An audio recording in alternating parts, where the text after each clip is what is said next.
સમાચારમાં વાત કરીએ તો ભરૂચથી સમાચાર સામે આવી રહ્યા છે। ભરૂચથી સમાચાર સામે આવી રહ્યા છે તો ભરૂચમાં આગની ઘટના બની છે તો ગેસ લીકેજથી દોડધામ મચી હતી અને જેમાં ગુજરાત ગેસની લાઇન તૂટી જતા ગેસ લીકેજ થયો। હોસ્પિટલના સ્ટાફે દર્દીઓના તમામ વોર્ડ ખાલી કરાવ્યા।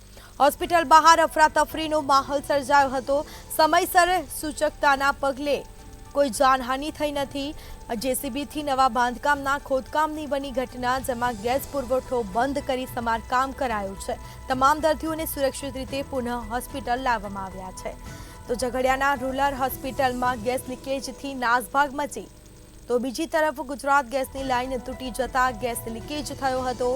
હોસ્પિટલના સ્ટાફે દર્દીઓના તમામ વોર્ડ ખાલી કરાવ્યા।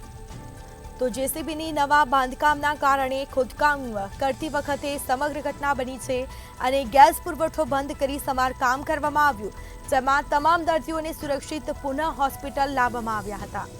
તો ગુજરાત ગેસની લાઇન તૂટી જતા ગેસ લીકેજ થયો। તમામ દર્દીઓને તાત્કાલિક બહાર કાઢવામાં આવ્યા હતા અને જેસીબી નવું બાંધકામના કારણે ખોદકામ કરતી વખતે સમગ્ર ઘટના બની।